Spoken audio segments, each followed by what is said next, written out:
Well, folks, Antonio T. Smith Jr. is doing it again. He's done it again. Yes, he has. Giving away so much knowledge just to help you succeed. Walk out of the middle class. Become a multimillionaire. He is giving away his book just for you. The name of that book? The Richest Man in the Trash Can. You want to make sure you get this book. Here's why.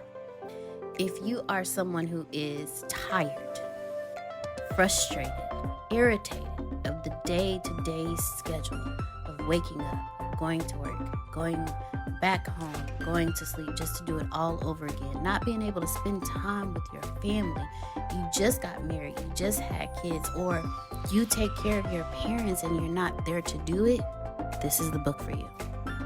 And guess what, ladies and gentlemen? This book is free 99. Yes, you heard me. Free 99. Okay? All yours for free. Yes, free 99.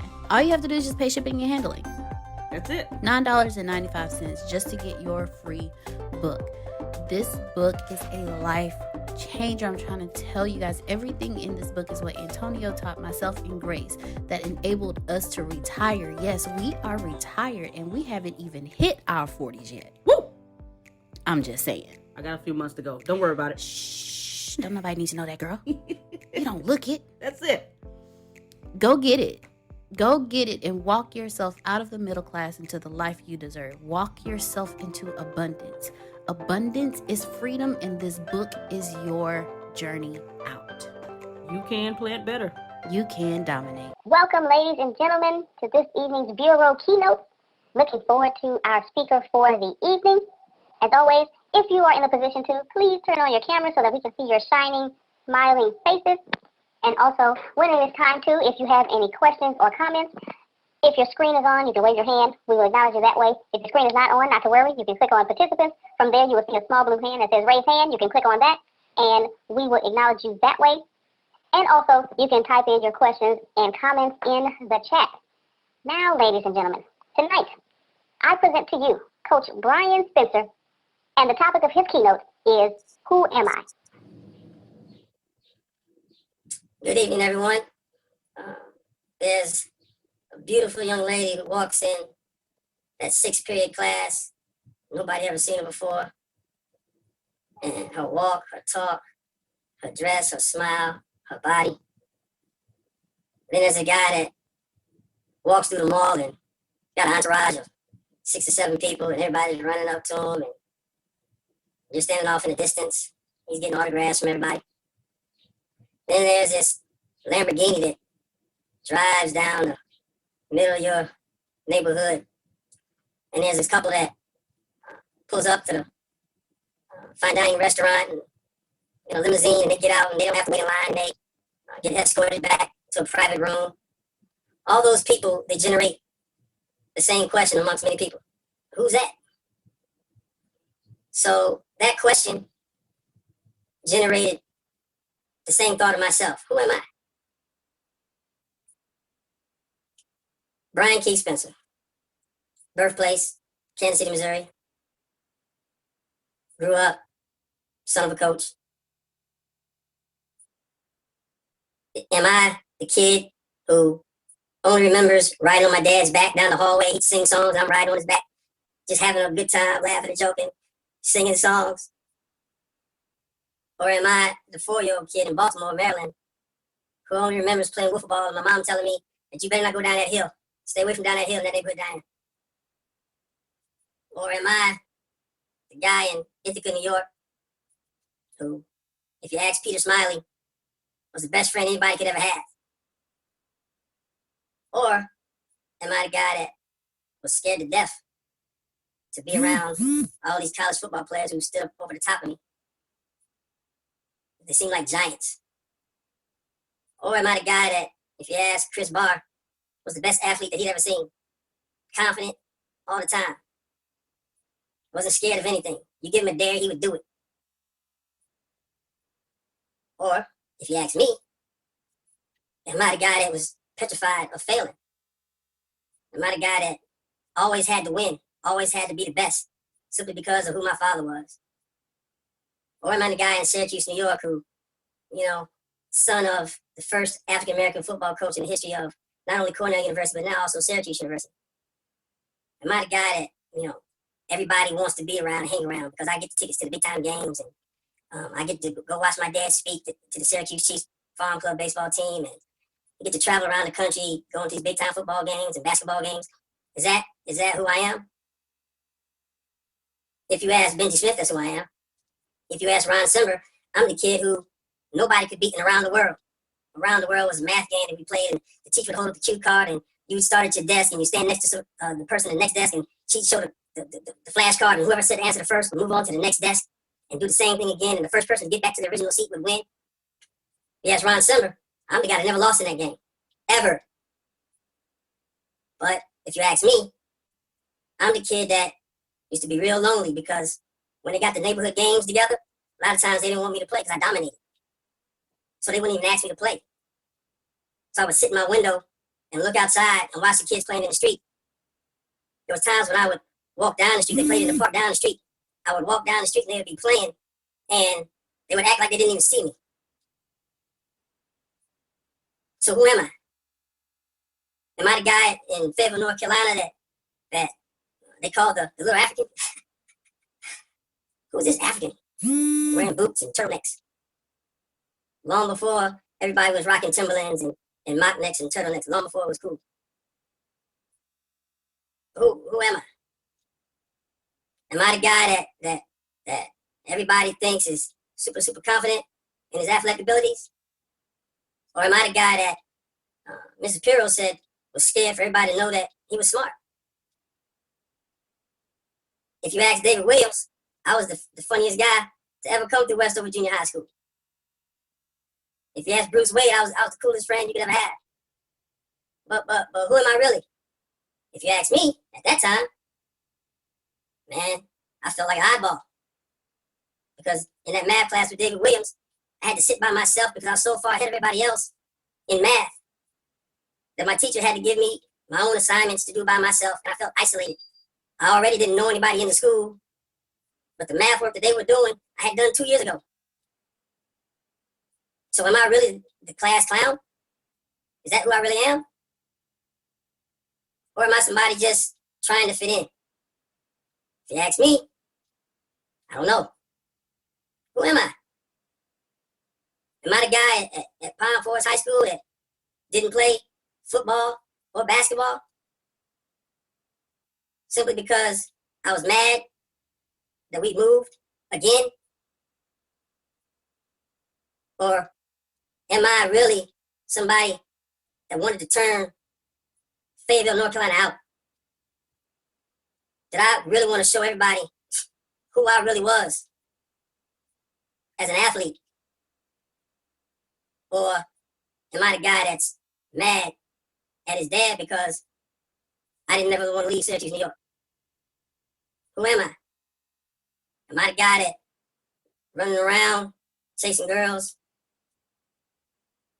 drinking, smoking, not even playing the sports that he really loves?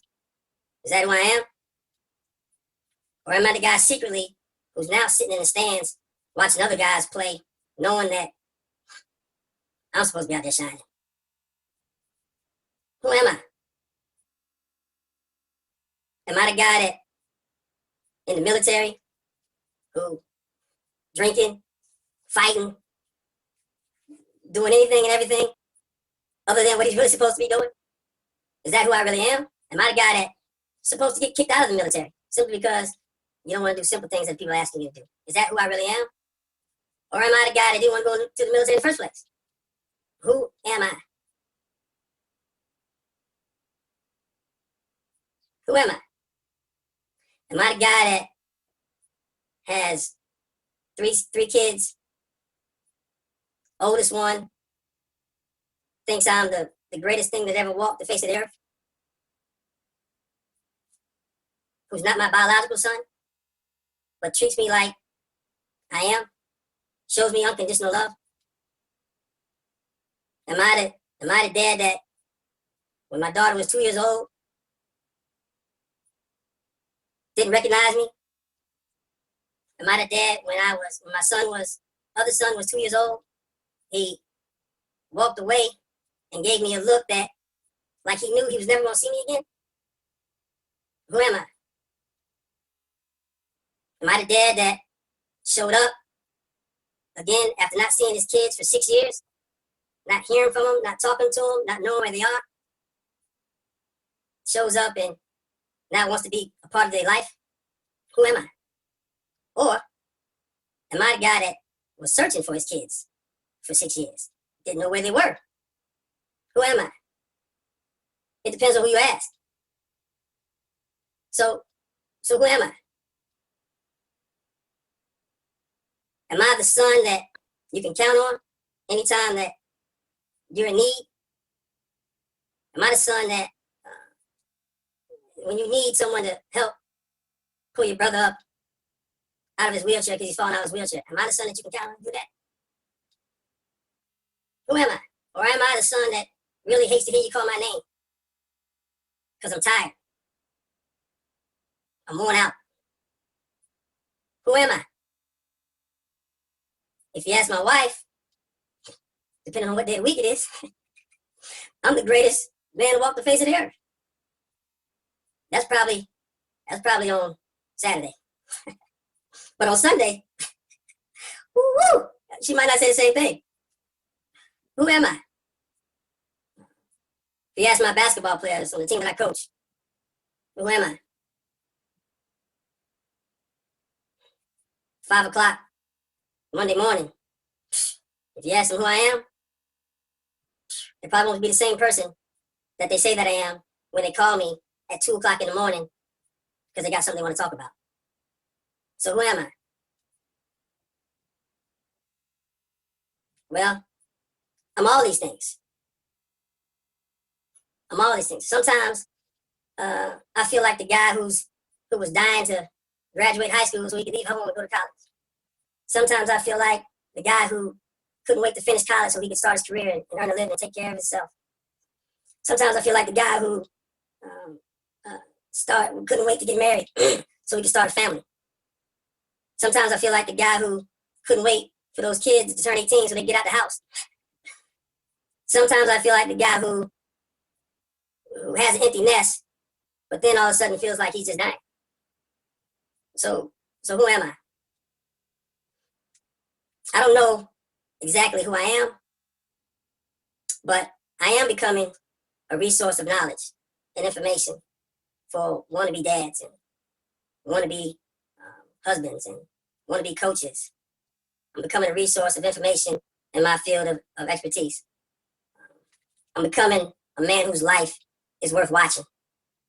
I'm becoming someone who creates opportunities for others. I'm becoming someone who gives hope to people who might have lost their way and feel like it's too late for them to accomplish the goals and the dream that they had in their life. I'm becoming somebody who realizes that sometimes, I'm lost and I don't know the way. Sometimes I make mistakes and I'm not right. Sometimes, the situation is not about me.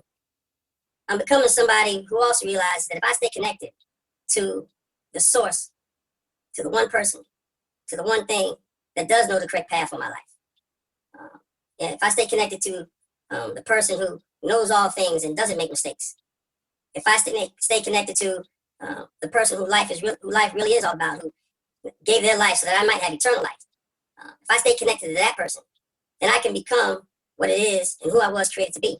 And then I would know who I truly am. And then I can live my life by a quote by my favorite person, my childhood hero, Jackie Robinson, which simply says, life is not important except the impact it has on other lives. So who am I? I don't know, but I like who I am becoming. The question is, who are you?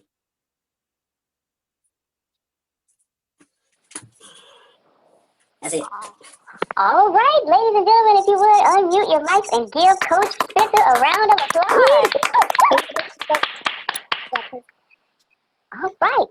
Well, we have time for some positive feedback. So if you would, if your camera's on, if you wave your hand, if you would like to give some feedback to Coach Spencer. If your camera's not on, if you want to raise your hand, give the blue emoji. If you click on participants, and from there you'll see raise hand, and I can see in the chat for the participants who would like to give some positive feedback to Coach Spencer. Is there anyone who would like to give some positive feedback? Okay, I'm looking, making sure. Okay. Well, I will be the first to go. Thank you so much, Coach Spencer, for your keynote this evening. You gave us a lot to think about because, you know, you said you are all those things. And at the end, when I heard it, I said, I think I know where he's going. I think I know where he's going. He said, I'm all those things. But the question is, who are you? And I appreciate you for that, for us to really reflect on, hey, do we know who we really are? And so I thank you for that, sir. You did a wonderful job this evening. All right. I see your hand. Mr. Maurice, you can go ahead. Thank you. Thank you, Coach Spencer. I appreciate your genuineness, your transparencies, and definitely being unique. And your ability to be transparent and share, you know, share things about yourself that, so it made it more interesting and it was relatable. I can relate to those things that, you know, when you mentioned, you know, on any given day, who are you to your spouse? You know, who are you to the people that look up to you? So it definitely was relatable and definitely some key points. And I wondered, yeah, those are the takeaways that I have for you for that. That's what I got from it. Thank you for sharing. Thank you. Thank you for the feedback. Right, good stuff, good stuff. Is there anyone else who would like to give some positive feedback? And Grace, thank you for your feedback as well. I forgot to say that to you. You are very welcome, sir. Thank you. All right, Mr. Law. Yes, I was trying to rush back to my computer here. I loved the quote. The quote stuck out to me the most. It was something that really, it was like a gut punch and made you really think about what you're doing. And then lastly, a call of action. Sometimes we forget who we are as a person and we kind of just follow suit with everything else. But it's time that everyone stood up and just remembered who you are and do what you want to do. So I thank you for that. Thank you for the feedback. Appreciate it. All right, good stuff, good stuff. Do we have anyone else who would like to give Coach Spencer some positive feedback? All right, Mr. Corey. Hey, Coach Spencer. I liked your vulnerability as well. I liked how you were able to share how people saw you on the outside and then how you actually felt about yourself and the conflict that you consistently dealt with throughout your life and how that allowed you to build who you are and who you would become. So that was a really good, it was kind of like a journey throughout it because you shared different parts of your life and who you were in that life, who people saw you as and who you were. So that was actually really good. So thank you. I appreciate that. Okay, good stuff. I believe we have time for one or two more. If anyone wanted to give their thoughts and positive feedback to Coach Spencer, pour it back into him. Okay, we have time for one more. Anyone like to give their feedback? Okay, I think I'm about to call on somebody real quick. Hold on, if they are available. Mr. Bastine, you know I gotta hear from you. Sir. Mr. Bastine, did you have any thoughts for Coach Spencer? Hold on. Okay. I'm not. Yes, okay, Coach, I just sat here and it drove me to keep questioning myself. In the audience, your transparency made me question, who am I? And that's the whole purpose of the keynote is to help me sitting in the audience to discover who I am. And I love the way you answered your own questions. You presented the question, and I was able to ask questions about myself. I said I was very quiet. My whole body language I was very attentive because I was moved by it. Who am I? And the call to action is the part that really moved me. And I'll reiterate what Law said. He complimented your call to action. You know, that's, and especially in this time that we're living right now, who am I? I think we all are being redefined by what's happening right now. And I think it's a very timely message. It's inspirational, but it comes as a question. And even after I leave the audience tonight, I'm going to still question, who am I? And what you gave us tonight was your transparency of who you are, and you're confident. And that's what I got from it. You're very confident, and you didn't leave us wondering about your confidence. That's the words that I have to say. I think it was very, very good, very powerful. Thank you. The pace was very conversational. I felt it was one-on-one. Thank you very much, Coach. Thank you. Appreciate that. All right, that is good. Yes, always good to hear from Mr. Bastine. All right, now it is time to hear from our master trainers, Mr. and Mrs. Phil and Susan Sorrentino. Wow. Coach. I think if we were all sitting in a room all together, I think if we would have all been unmuted, you wouldn't have heard a pin drop. You captured us. You held our attention. We were on the edge of our seat. It was an emotional roller coaster for all of us internally, you know, remembering maybe this or that from our own experience, but yet pivoted and taking every word you said, and you stood there just calmly going from one point to another, from one stage of your life to another.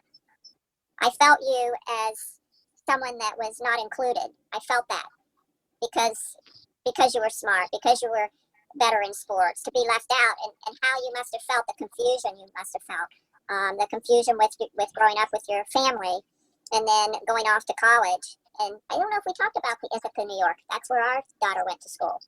So I could visualize you being there and being at Cornell. And then the stumbling. And then kind of, I felt like you were going down a hill, rolling down this hill and rolling down this hill. You know, you had all this and then boom, down you went and you tumbled and you tumbled and you tumbled. And then, you know, coming back up the hill, coming back up. And I felt every step of that. So, you know, it wasn't motivational, it wasn't an educational, it was more, your objective, I mean, you were in a subtle way, you were persuading us to all throughout, who am I? Who am I? And you might have, if you were to take this out to the public, to expand, say you were doing an hour, the last part, and who are you? Who are you? And then you could go through these point number 1, point number 2, point number 3, so that after, that's like your story, so to speak. But I mean, I'm still can hardly talk because, you know, it affected me so much. So if you had an hour, then to take it and turn it around to bring in what other people can do, and then they would relax, you know, their throat wouldn't be, they weren't choking, you know. Right. Then turn around, okay, now what steps can you take? Who are you? Turn it back around, and then you've got a whole other part of the presentation. Right. You can take it to.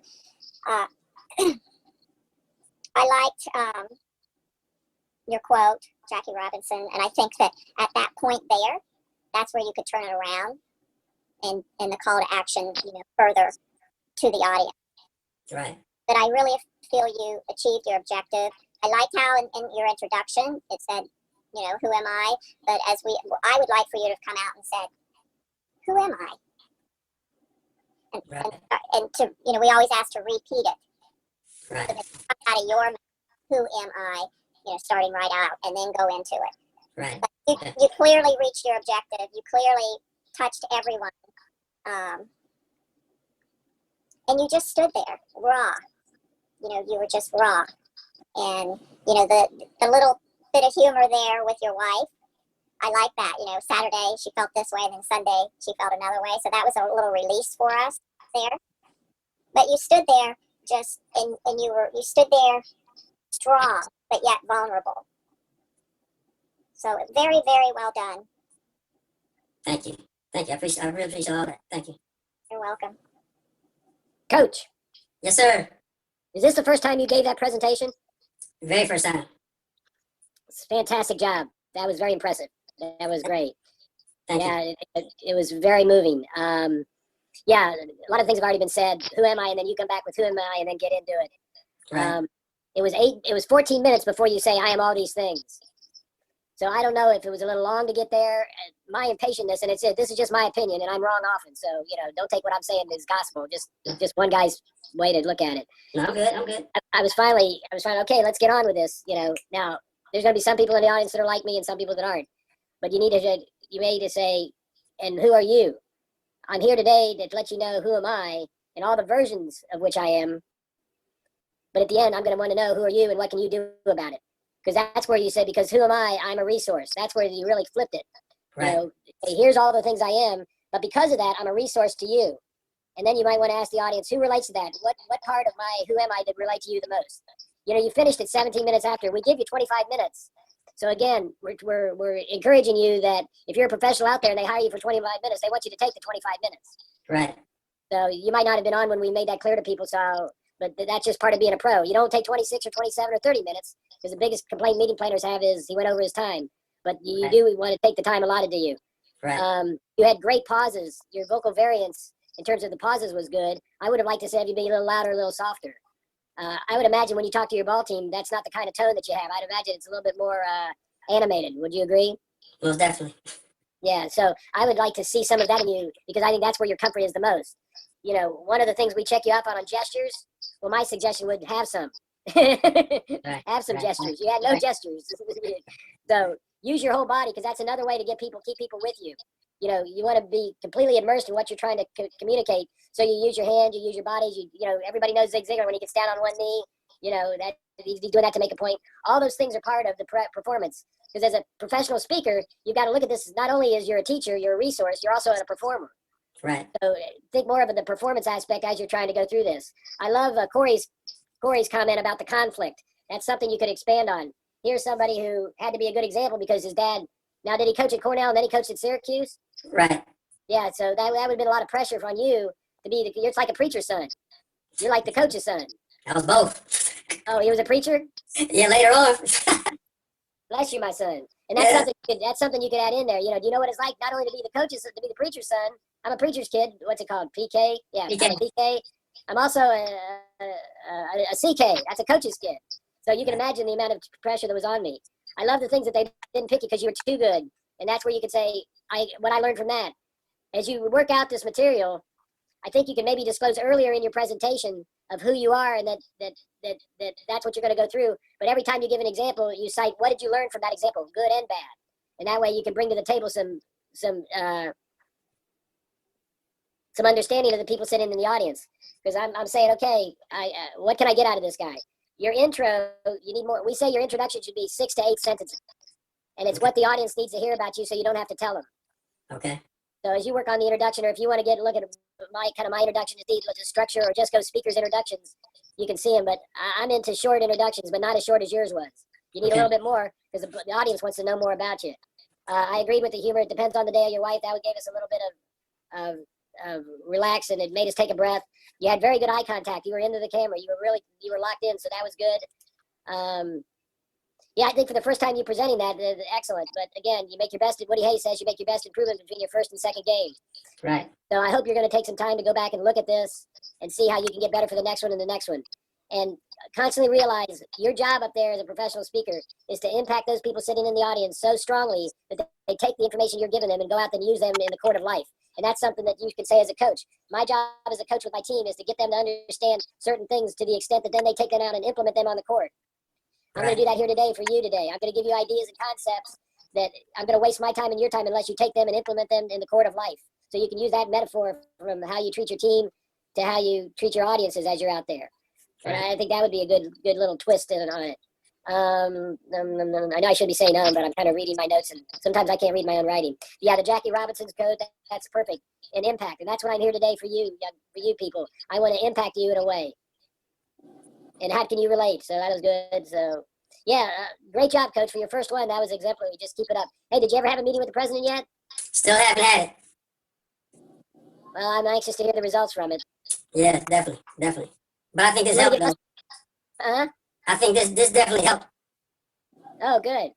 So you got any feedback for us? One, I was nervous. You didn't come across as nervous. You came across as intent. So I think that's good. Yeah, I think that's part of just the sports part, the athlete part. Come time to play, you gotta play. Yeah. It's showtime. But yeah, it's time, you gotta do it. But I was very, very nervous. I was to be well, I'm not gonna say that because you get on if I say I'm not gonna say that. I'm gonna say it. Good catch. I'm not gonna say it. That's an inside joke for the rest of you. But I was afraid that I wasn't going to be able to get my point across without. I said I was afraid I was going to get my point across without saying exactly everything that I wanted to say. And so I have my setup here so that I can kind of keep eye contact, but have my notes right around my camera. But it still didn't come out like I wanted it to come out. You know, I didn't say some of the things I really wanted to say. And some things came in, I don't know where they came from. So I want to be more polished so that I make sure that I, you know, make the points I want to make. I guess I'm trying to say. Yeah, well, use the coach And- method. You get your growth in the film room. Right. Most definitely. I also I appreciate the feedback, but I'm one who I really appreciate, and I mean this in a nice way to everybody else. I appreciate, you know, the what I didn't do stuff. You know, I appreciate the you know, the nice things everybody said. I appreciate that. I take it to heart. You know, I believe it came from a sincere place. But I'm really the type of person that I grow from, because I've had pets on the back all my life. You know what I mean? And I, you know, I like people to just listen. This is what you need to work on this. You got to do better at that. Coach, That's we have it set up that way. That the audience, it's like they're sitting in the audience, so they're going to applaud you at the end, and that's their Right. job. So Right. that's applause, and then Phil and I are the ones to critique it and to okay. Got you. take it apart. So it's like the other participants are your audience that's listening I and got you. giving what they want to say.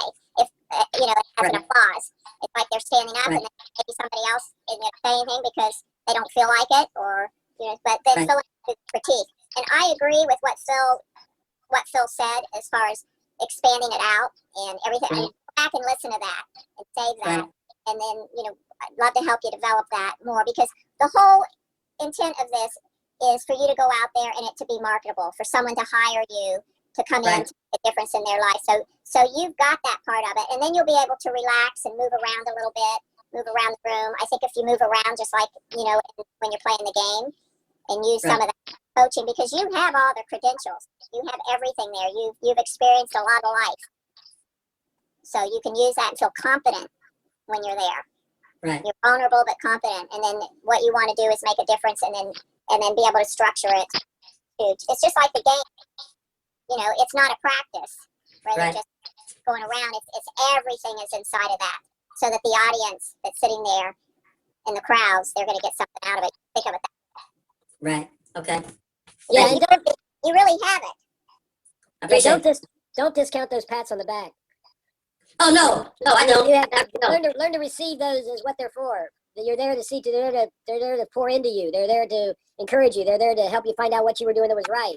I mean, the Right. comments from Bastine, the comments from Corey, the comments from Law, all Law, those yeah. were added to you. So don't, you know, oh, this old dress, oh, you know, wow, that's a nice dress. Oh, this whole thing, you know, you really don't want to do that. You go, well, Right. You want You're to right. feel high at the end of the presentation. Okay, so Right. the audience, that's what they made you feel. Now, when Phil and I would drive home after a presentation, he didn't want to hear the critique. Wait till the next day. So I didn't critique him until the next day. But Right. we're doing that now. So that's you know what the speaker needs right after they've done a Right. presentation. But we just added the critiquing part that you know we might have given you the next day, and that's the learning tool for everyone here. Right. Now I wanna say, I hope I said it the right way. I didn't discount, you know what people said. What I was really trying to say was, but now Susan, you cleared it up. You said that's what you guys had to set up. But what I was trying to communicate was, I didn't want people to feel like they had to say that. Like if they felt like there's something I really need to work on, tell me. Like I can handle that. So that's what I was trying to communicate. So, but I definitely took the comments. I took them to heart, and I definitely appreciated them. Because you want to know if you're doing a good job. You definitely need to know that. But I'm kind of different. Whereas, like right after a game, the first thing that I do is I critique what I could have done better. Like I that's like immediate for me. So that's kind of the mind frame that I operate from. all right, well, let me ask this to the group. Does anybody want to rip him a new one? The floor is yours if you feel like the spirit moves you. Oh man. I guess not. Well, I appreciate all the comments. I really do. Thank you. Yeah, I would encourage you to certainly look at the tape, look at the films. Are these comments and the things that you and Susan said going to be on as well on the recording? Oh yeah, everything's recorded. Okay, good. All right. for people to do is to go back and rewatch it. And that way you can just listen and take it in where you're not having to try to remember everything that was said. And then stop. you can go back and restructure it. And then the next time you speak, you'll be able to help, add that in. And I've seen it happen over and over. Law, the people that have been part of this for a while, I've seen the growth, unbelievable growth and confidence. Right. And marketable programs. They now have marketable programs. Right. So the next time that I do this, I'm supposed to speak on the same subject. If you want to, it's up to you. Right. Right. But do you suggest that? Yes and no. How's that for avoiding an answer? Maybe. It's that conflict. Yeah, that's that conflict. It all depends on what you want to accomplish. I think I could answer that question better once you look at the replay yourself and give us some feedback on what you're taking away from it. Then I could give you an answer on whether you should. Yeah, you certainly want to use this as a core. I mean, this can be the foundation of your speech that then you build around it. Stories and examples and more of your coaching style, more of who you really are. Who am I? Well, who am I? I'm somebody that wants to make a difference in people's lives. And that's why I coach young men and women in basketball, or young men in basketball, because I know deep in my heart, if it wasn't for me, they may not have somebody in their life to make a difference. And that's the job I've been given. And how I've gotten here is because who I've been up until this point, and then go through all the things you went through is what made you who you are today. Right.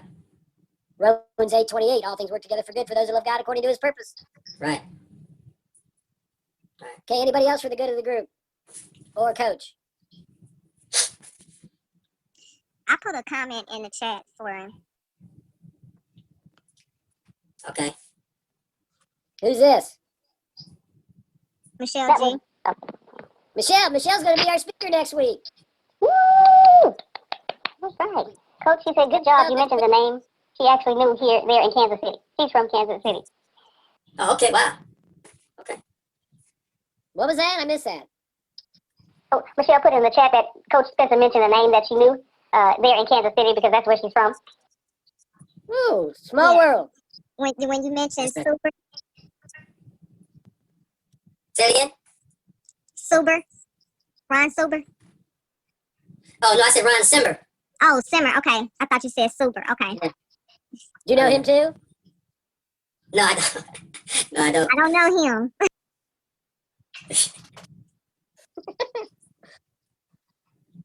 Law, we got you muted. I just like watching you. You don't even need to have your sound on for us to get a kick out of you. Just watching you makes me laugh. The littlest things make me laugh, and I crack up. Yeah, people said to me once, I know you're he has something easily to say. amused. Somebody said to me once, Sorrentino, you're easily amused. I said, yeah. I said, what, you want to go through life and be hard to be amused? Yeah, see what that gets you. Be easily amused, people. Okay, anything else? Michelle, let me put you on the spot a little bit. What do you think you're going to talk about next week? I am actually going to, my top title is The Scars Made Me. The what?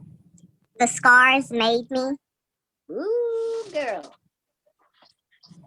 I like that. So it's going to be a light speech, a lot of lightness to it, a lot of humor on it. I will actually be contacting you all later this week. Yeah, what we've done to a new format for people in the future. We've been willing to work with the speaker before the speech. Now, Coach chose not to. I have a coach. I said, Coach, you want to run it by through us once before you do your thing? And he said, no, I want to do it just myself, just from get-go. And I thought, I got to give him a lot of credit for wanting to do that. That shows that he really does want to take his uniqueness and build on that and not have input from somebody else. But also, Michelle, there's a lot of value to have Susan and I listen to what you want to do and give you a little encouragement, a little tips before you go and do it. So whatever the person wants to do is fine with me. Yeah, I wanted my first one to, because you said, I heard you say last week that the biggest jump goes from the first one to the second one. So Right. I wanted to see what I could do on my own, and then after that, now I want to get like a lot of your input so that I can make that leap that you're talking about. Right. All right. Anything else for the group? I love Let the group that I love the scripture that was said about Romans. Yeah. Well, I don't know if you've heard this I like that before one. either. Before every speech, as they're reading my introduction, I think of Luke 12:11, which is when brought in front of the judge and magistrate, give not thought to the words I speak, let the Spirit flow.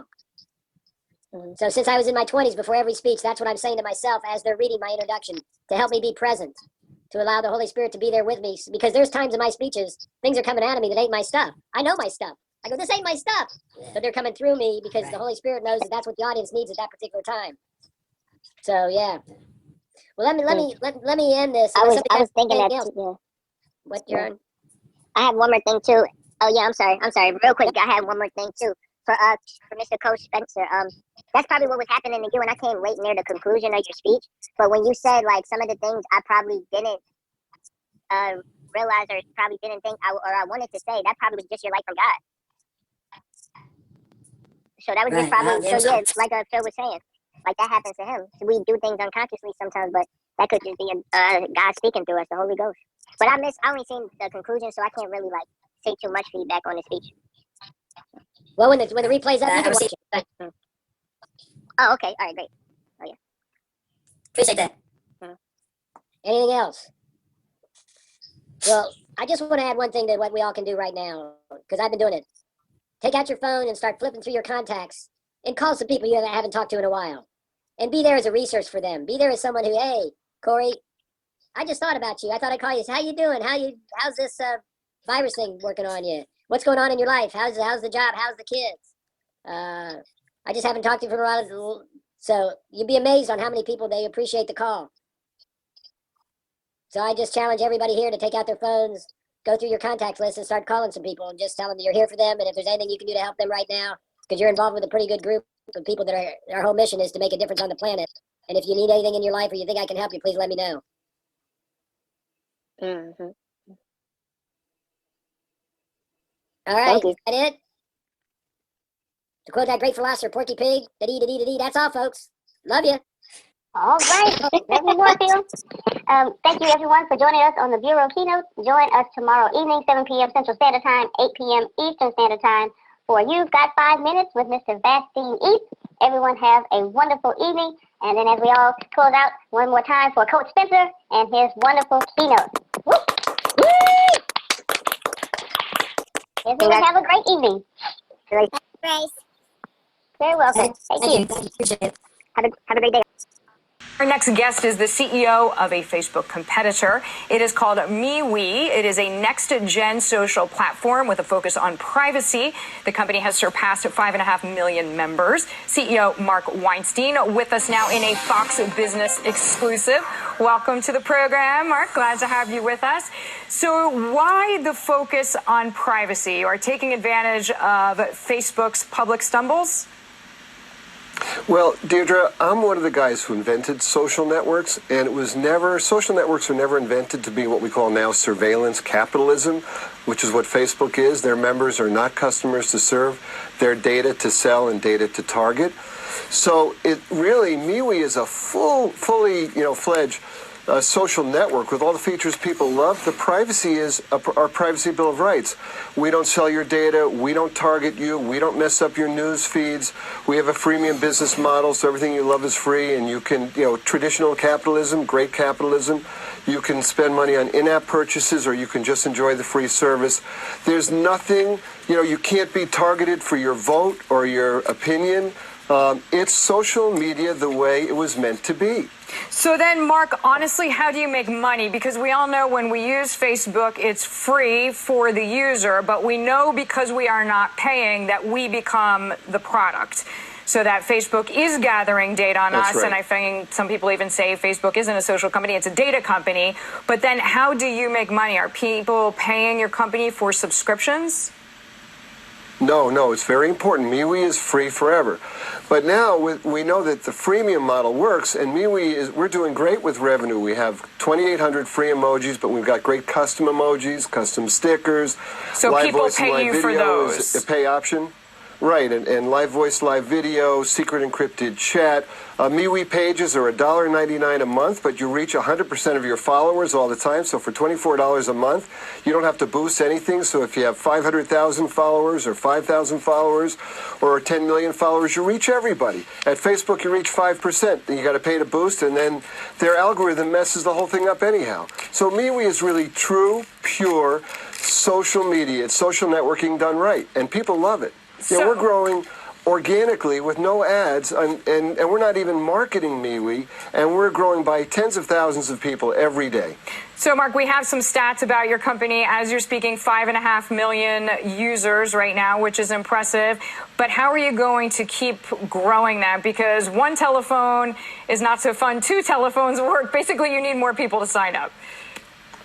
Well, people are signing up, Deirdre, every day. And here's the beautiful thing about MeWe. So we also have some major deals that are not announced with some huge influencers worldwide. But even without them, we grew 405% last year. We're targeting, we actually target we'll have over 30 million members by the end of this year, over 150 million by the end of next year. We're growing twice as fast already this year. And people also move in groups. This is really, we have never seen something like this. So constituencies move to people. So many people are censored or blocked or violated on Facebook, and they all move to MeWe. So the growth is fantastic. Quick question, Mark. You say Facebook, as an aside, should not be broken up. Why is that? Listen, we compete with Facebook great. Snap competes with Facebook. Twitter competes with Facebook. Breaking up Facebook doesn't solve the problem that they are a surveillance company transacting data. By the way, also transacting data from non-members. They track all of us. Remember, the Cambridge Analytica CEO said they had data on 230 million every adult in America. Now, Facebook's new rules that you talked about today, that's a bunch of BS. Facebook has had rules the whole time. They break their rules all the time. That's the problem. Rules at Facebook mean nothing. Mark, we thank you very much for the time. Thanks for joining us. Congratulations on the growth. Thank you, Deirdre. I'm not sure if you already know this, but you're already absolutely perfect. You're already absolutely great, and you're already living in massive abundance. The most important things that you have is not what you have, it's not what you do, it's what you know. Because the people who do know what you need to know to lead the middle class, they're in the top 1%, and they control 96% of the world's income. 97% of this world is trading time for money, and that is not the way to become rich, it's not the way to become wealthy, and it is absolutely not the way to leave the middle class. There are 7.8 billion people in the world right now, and they all want to learn how to make money and how to leave the middle class. But the way to become a master at anything is to learn all the rules and then bend them to your favor. Right now in this world, there are 2,057 billionaires. Right now. So if you think becoming a billionaire is impossible, that's 2,057 people that have already proved that impossibility incorrect. And if you think that's crazy, there are 46.8 million millionaires in the world, worldwide right now. Now think about that.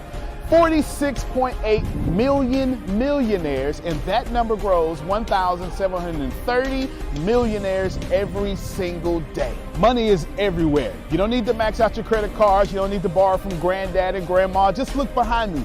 Look at all the wealth sitting behind me in this junkyard. It's insane how much money is everywhere, and you don't need to go out there and beg, borrow, and steal to get it. You just need to know the rules of making money and how to leave the middle class. Essentially, all you need to know is the algorithm of making money, the rules of making money. All you need to know is what to do and how to do it, and you can leave the middle class. Any industry, yoga, golf, underwater basket weaving, clipping fingernails, it doesn't matter. All you have to do is know how to do it, how to get it done, and then find somebody to teach you how to do it, how to get it done, and you will be able to leave the middle class. If you're not getting my point, it's real simple. Whatever you have up here, as long as you understand the rules of leaving the middle class, as long as you understand how to get money, you can take what's up here and get wealthy from what you already have. Right now, the very thing you know up here is already being searched 1,000 times a second on Google. Someone right now, actually 1,730 people right now are going to become a millionaire from the stuff that you have in your head. Why can't this be you? I mean, it's 1,730 people with your ideas that are no better than you, that are going to leave the middle class, become a millionaire. Why are you not next? So how do we do this? How do we take what you know and apply it to objective money-making secrets and then allow you to leave the middle class? How do we take you from where you are and let you escape to where you want to go? So how do we make all this money or take all this knowledge from the Warren Buffetts, from the Elon Musk? How do we take everything that everyone before you has done, and how do we take all of that and then put it in your head so you can leave a legacy for your family? My name is Antonio T. Smith Jr. 32 years ago, I lived in a trash can. That's right, from 6 to 14, I had no running water, no electricity, no anything, and somehow I'm in the top 1% today. Not because I had the right background, not because I had a silver spoon in my mouth, simply because being homeless made me learn how to make money. I retired when I was 29 years old. I'm more than likely younger than you. I'm one of the top 1% income earners in one of the richest countries in the world. What I learned how to do when I was 6 years old was learn how to generate enough money to eat some cookies so I wouldn't die to death from starvation.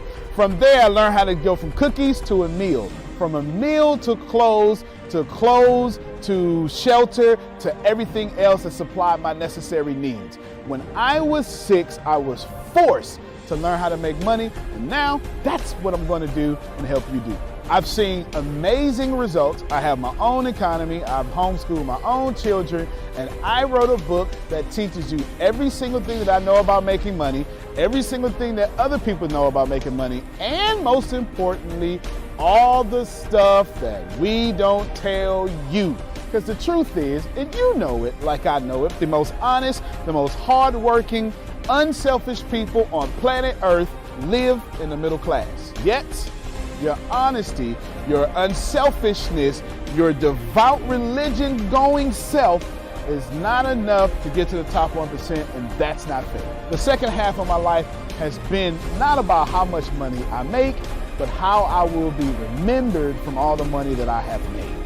And I've been trying to teach everybody how to get out the middle class.